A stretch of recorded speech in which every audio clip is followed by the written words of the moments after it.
এখানে দুইটা পথ। এই পথটা হচ্ছে আপনার রাউজান, হাটহাজারী এবং চট্টগ্রাম। এদিক দিয়ে বান্দরবন যাওয়া যায়, আবার চট্টগ্রামও যাওয়া যায়, বাট চট্টগ্রামটা অনেক দূরে হয়ে যায়। এই যে চারপাশে দিয়ে যে বেরিগুলা, সূর্যটা আস্তে আস্তে অস্ত যাচ্ছে। আমাদের ট্যুরটা শেষ করে এবং দিনের শেষ প্রহর গুনতেছি। আমরা রাঙামাটি শেষ করছি, এখন রাউজানে ঢুকবো।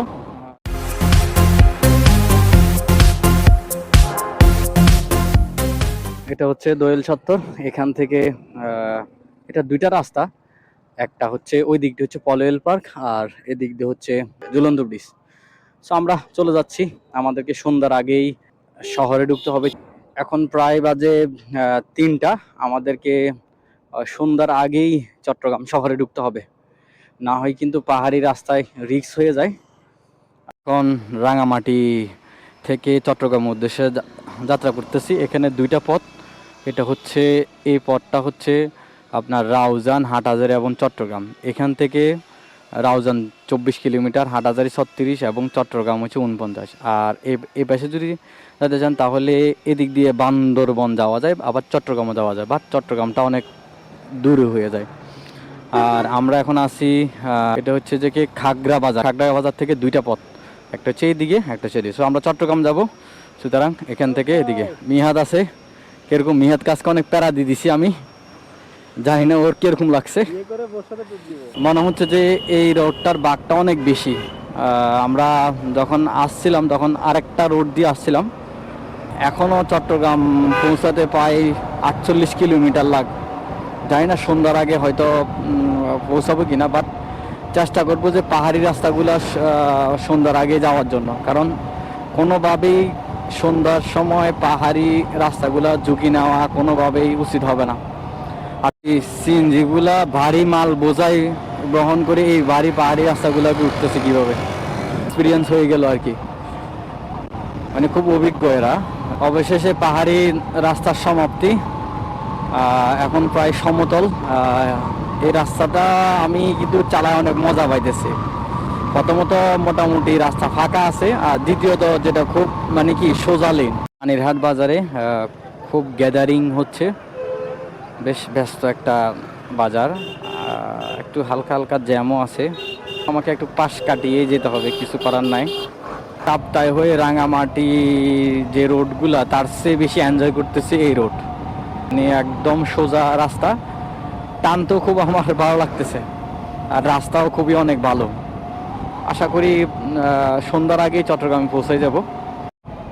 যেহেতু শীতকাল, দিনের দীর্ঘ সময়গুলো একদম কম, একটু ঠান্ডা ঠান্ডা হাওয়া, একদম ঠান্ডা না, একটু হালকা ঠান্ডা ঠান্ডা আমেজ।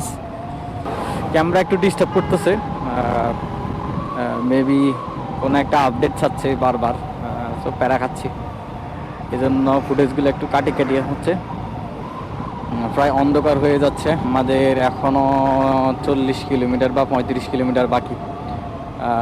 কিন্তু আমরা একটু মাঝে মাঝে রেস্ট করতেছি, যেহেতু গাড়িটাকে একটু রেস্ট করা দরকার, আর আমরাও রেস্ট নিতেছি একটু চা পানি খাওয়ার জন্য, এই জন্য হয়তো লেট হয়ে যাচ্ছে। সো এবার আশা করি আর রেস্ট হবে না, একটা না চিটাগং শহরে ঢুকবো ইনশাল্লাহ। এখন 31 কিলোমিটার বাকি চট্টগ্রাম, আর সামনে হচ্ছে চেকপোস্ট। যেটা চেকপোস্ট থাকবে স্বাভাবিক, যেহেতু পার্বত্য অঞ্চল, এখানে নিরাপত্তার একটা ব্যাপার স্যাপার আছে। বিজিবি চেকপোস্ট, পুলিশ চেকপোস্ট, এই যে চারপাশে দিয়ে যে বেরিগুলা, মাঝখান দিয়ে ডিভাইডার, মানে খুবই সুন্দর সড়কটা, আমার ভালো লাগতেছে। এবং টার্নিং যে টার্নটা, ওই টার্নটা করেও মোটামুটি ভালো লাগতেছে।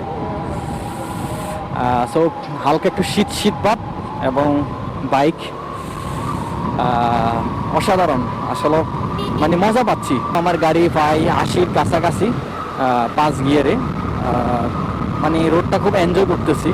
আর রোডটা অনেক সুন্দর, নান্দনিক, মানে চারপাশে নতুন নতুন স্থাপনা এবং সেই সাথে নতুন নতুন সাইন। নায়ক রিয়াজ বলতেই পারে যে একটা ইউরোপের মতো আর কি। যাই হোক, এভাবে রোড যদি এভাবে ক্লিয়ার হয় তাহলে আপনার বাইক রাইডিংটা আরও বেশি আমেজ হয়ে যায়, মানে আরও বেশি অসাধারণ হয়ে যায় আর কি। এখন প্রায় গোধূলি লগ্ন, সূর্যটা আস্তে আস্তে অস্ত যাচ্ছে।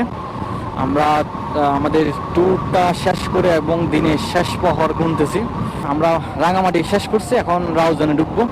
রাউজান শহর, যেটাকে এখানে নাকি পিঙ্ক সিটি, যেটা রাউজান। বাট পিঙ্ক সিটি এটা বুঝতেছি না, পিঙ্ক সিটি মানে কি, আপনারা কেউ জানলে জানায়েন। দেখি কত কিলোমিটার উঠাতে পারি। খুব ভালো লাগতেছে, 80-90, সামনে টার্ন, তো 90 বেশি উঠতে পারবো না,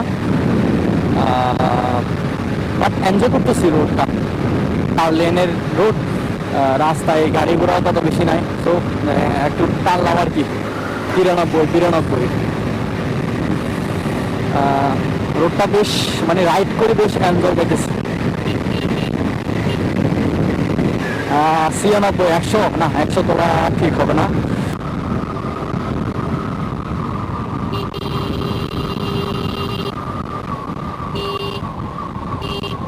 না, আর তোলা হবে না স্পিড, যেহেতু চারপাশ দিয়ে কিছু ডিভাইডারের মধ্যে ফাঁক জায়গা আছে, ওখান থেকে হুটহাট করে গাড়ি ঢুকে, সুতরাং কোনোভাবেই স্পিড আর ওঠানো সম্ভব না।